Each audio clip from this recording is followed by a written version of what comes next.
Katika kipindi cha kwanza cha mafunzo ya biashara ya forex, na leo tuko katika lecture ya kwanza kabisa. Kwa majina naitwa Mwalimu Ringson Mkongwe, kana mimi mpaka mwisho. Kwanza kabisa leo tutaanza na introduction kabisa, uelewe ukisikia neno forex uelewe ni nini na linamaanisha nini. Maana katika kujifunza chochote kile unachojifunza lazima utambue kwanza msingi wake ukoje, ili uko mbeleni usije ukakutana na vitu vidogo vidogo tu vikakuchanganya. Sasa kuna misamiati miwili hapa, miwili au mitatu. Kuna forex kama forex neno lenyewe, na kuna msamiati wa pili ambao tunasema ni forex trading.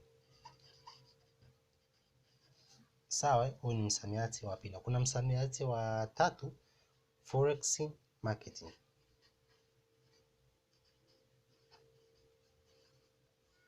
Forex market. Sawa, hizo ni msamiati mitatu lakini yote inaelezea kitu kimoja. Tukianza na huo kwanza, forex. Hili neno forex ni kifupi cha neno foreign exchange. Foreign exchange. Sawa, ndo kifupi chake tunapata forex. Ukigawa hii forex katikati hapa utaona unapata hii 4 na x.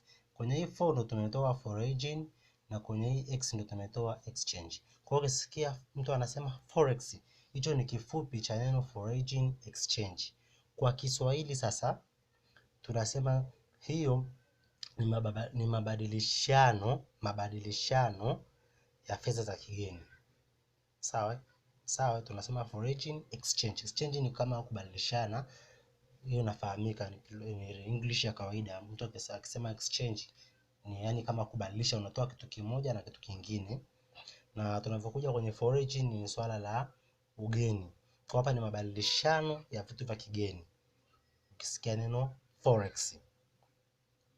Na msamiati wa pili ni forex trading. Linapoongezeka neno trading mbele tayari inakuwa ni biashara.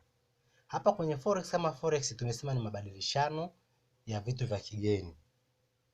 Sawa, au mabadilishano ya pesa za kigeni, kwa sababu forex ina base sana na pesa. Hapa tunasema ni mabadilishano ya pesa za kigeni. Hapo maana neno forex. Lakini mtu anapokuambia forex trading tayari ni biashara ya mabadilishano ya pesa za kigeni. Unatoa pesa moja una exchange na pesa nyingine. Hiyo inakuwa forex trading. Trading ni masuala ya biashara. Kwa tayari hapo inakuwa ni biashara. Ni sawa sawa na mtu ajikwambia ndizi na biashara ya ndizi. Sawa, ajikwambia tu ndizi ni ndizi tu kawaida. Lakini mtu akwambia biashara ya ndizi, unaelewa kumbe ni kitu ambacho kiko sokoni. Kwa hiyo ukisikia forex ni forex kama forex peke yake ni mabadilishano ya pesa za kigeni. Lakini unaposikia forex trading, hiyo ni biashara ya mabadilishano ya pesa za kigeni, tayari imeshakuwa biashara. Na msamiati wa tatu ni forex marketing. Unaposikia market ni soko. Yaani kama Kiingereza cha kawaida tu, ungesikia mtu anakuambia market, hilo ni soko. Kwa hiyo unaposikia forex market ni soko la mabadilishano ya pesa za kigeni. Tumeelewana? Kwa hiyo mtu akikwambia forex ni mabadilishano ya pesa za kigeni. Forex trading ni biashara ya mabadilishano ya pesa za kigeni. Akikwambia forex marketing ni soko la biashara ya mabadilishano za pesa za kigeni. Hapo nafikiri utakuwa umeelewa. Hiyo ndio maana halisi ya forex. Sasa baada ya kuangalia sasa nini maana ya forex, nini maana ya forex trading na nini maana ya forex marketing, basi tunakuja kuangalia sababu kwa nini tunayo forex. Kwa nini tunayo forex na kwa nini forex inaendelea kuwepo na itaendelea kuwepo? Kwa nini? Forex ipo kwa madhumuni ya kusaidia vitu mbalimbali. Sawa? Ani inacheza pati kote kote, kwa mtu mmoja mmoja, kwa taasisi na kwa taifa. Tukianza upande wa kwanza, forex ipo kwanza kabisa kwa ajili ya kusaidia serikali au tunasema government. Serikali hii inategemea. Sawa? Ni serikali ya nchi yoyote ile. Serikali ya nchi yoyote ile. Kama tunavyofahamu, utasikia mara nchi fulani imechukua mkopo nchi nyingine, au nchi fulani imeingia mkataba na nchi nyingine, au waziri fulani ameingia mkataba sijui Marekani. Tunasikia sana Mama Samia labda anavyosaini mikataba China.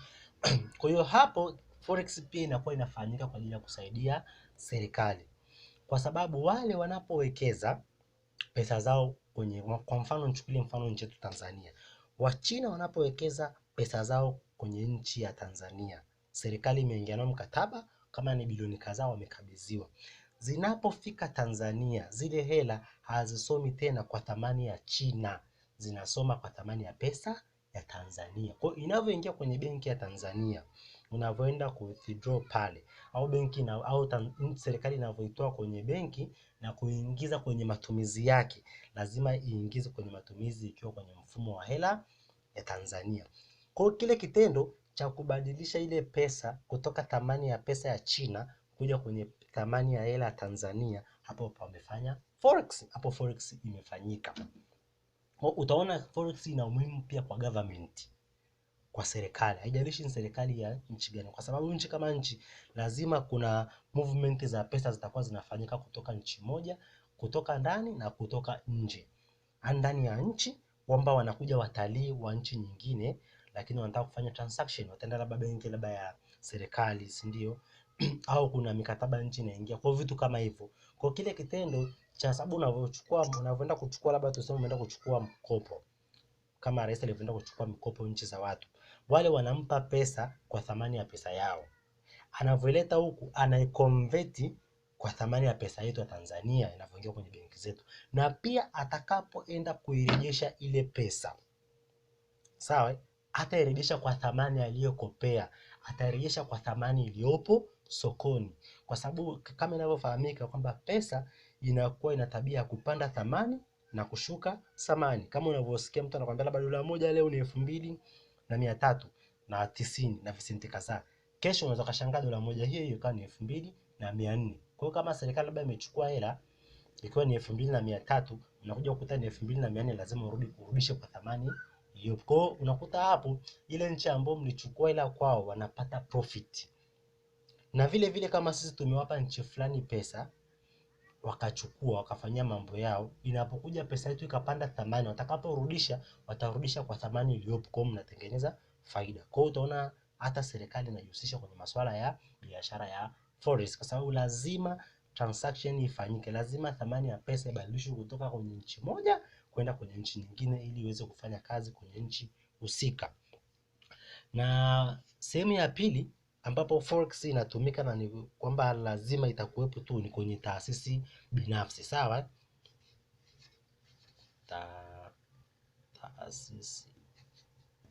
Taasisi binafsi, sawa? Taasisi binafsi tunazungumzia kuna mabenki, kuna makampuni, sawa? Kuna watu ambao wana investor, wale ambao wanawekeza mitaji yao, wanawekeza pesa zao kwenye vitu mbalimbali. Sawa, tunavyoita kwa mfano mchukulie labda mfano hizi taasisi, labda kwa mfano hizi taasisi za mikopo za Tanzania za wale Wahindi, ili wanaita BRAC. Yule ni Muhindi lakini anafanya kukopesha hela Tanzania. Anakusanya vikundi vya watu, wanawakopesha pesa. Lakini ni Muhindi na yule anatoka nchini kwake India. Ina maana ile inapotoka kule India inapokuja Tanzania, hawezi kuwakopesha kina mama wa Tanzania ikiwa kwenye pesa thamani ya Hindi. Sababu sasa utampa mtu hela ya Hindi ya Kihindi sasa hivi Mtanzania ataweza kununua nyanya? Hataweza. Kwa hiyo lazima itabidi konvertiwe ile pesa ije kwenye mfumo wa hela ya Tanzania ili aweze kuitumia huyo mtumiaji. Sasa kile kitendo cha convert pale, ina maana hiyo ni forex imefanyika, wamebadilisha pesa, wametoka katika thamani moja kwenda kwenye thamani nyingine. Vile vile pia watu binafsi, individual, mtu mmoja mmoja, sawa, mmoja mmoja, sawa. Kuna watu mmoja mmoja, yani achana na mataasisi. Sasa kuna ile biashara ya mtu mmoja mmoja, sawa. Mimi nimetoka Tanzania nimeenda Marekani, nikifika kule nitatakiwa nitoe dola niweze kununua mahitaji na niweze kufanya vitu vyangu. Kwa hiyo na mimi nimeenda na hela yangu ya Tanzania, kwa hiyo nikifika kule sitaweza kuitumia ile hela, itanilazimu mimi niingie benki nibadilishe ile pesa yangu ya Tanzania kuja kwenye mfumo wa dola niweze kutumia kule Marekani. Au ametoka mtalii Marekani amekuja Tanzania, anaenda kutembelea Serengeti. Kuna baadhi ya huduma itamlazimu atoe hela ya Kitanzania. Kwa hiyo lazima ataingia benki kubadilisha pesa kwa thamani iliyopo. Naposema thamani iliyopo ni kwa sababu pesa ina tabia ya kuchange thamani. Unaweza kukuta leo iko hivi, kesho imepanda, kesho imepungua. Kwa hiyo na yeye anakuwa amefanya forex. Kwa hiyo unaweza kuwa unafanya forex iza kwa biashara. Kwa hiyo unavyoulizwa kwa nini tunayo forex, ni kwa sababu ya kusaidia serikali, kusaidia wafanyabiashara na kusaidia mtu mmoja mmoja katika masuala ya pesa, financial. Yaani forex ni upande wa financial peke yake, masuala ya pesa tu basi peke yake. Sasa kuna wahusika wa forex. Kina nani wanahusika na forex? Who are the main participants? Wako wa aina kama 5 watu ambao wanahusika na forex, lakini ili video isiwe ndefu sana nimeorodhesha tu majina yao. Ukitaka kuwasoma kwa undani zaidi, kuna kitabu ambacho kwa wanafunzi tunaofundisha forex tayari wanacho, utafuatilia notes. Kama wewe sio mwanafunzi unahitaji hicho kitabu, gharama yake ni shilingi 20,000. Utakuja inbox, utachukua namba za WhatsApp hapo, utanifuata inbox, nitakupa maelekezo ya kulipia na kukipata kitabu hicho. Kitabu hicho kina introduction kabisa, kila kitu utakachokuwa na kufundisha na utakachokuwa unakiona kipo ndani ya hicho kitabu, isipokuwa kimeandikwa kwa lugha ya Kiingereza, lakini Kiingereza chenyewe ni simple kama hichi nilichoandika hapa. Kwa hiyo kinasomeka, kinaeleweka. Kwa kwanza kabisa kuna market maker, kuna multinationals, kuna speculator, kuna central bank na kuna retail traders. Wako wa aina kama 5. Utaenda kutajifuatilia sababu ni kitu cha kusoma tu. Utasoma zaidi, utaelewa kila mmoja na kazi yake na anafanya nini kwenye forex.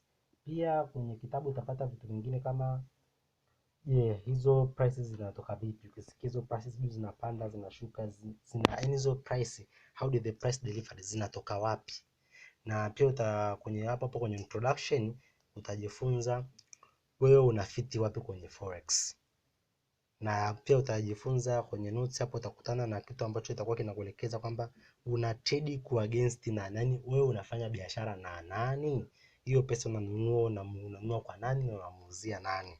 Na forex marketing hawa na masaa ya kufanya biashara ya forex. Hivi ni vitu viko kwenye kitabu, na hivi mfululizo niliokuorozeshia wote hapa na hivi nilivyovisoma viko kwenye introduction to forex. Ukiweza kuvisoma hivi hapa tayari utapata mwanga na kuelewa introduction forex ni nini na inafanya vipi kazi. Karibu tena kwenye vipindi vingine vinavyoendelea. Kama ni mara yako kwanza, usahau kusubscribe, pia usahau kulike na kushare kama ni mara yako ya pili na kuendelea. Na pia kama unahitaji kitabu, njoo inbox, namba za WhatsApp nizo zinapita hapo kwenye kioo. Kitabu gharama yake ni shilingi 20,000. Kitabu kina full course, ni kitabu cha peji 350. Kinaanzia introduction mpaka mwisho.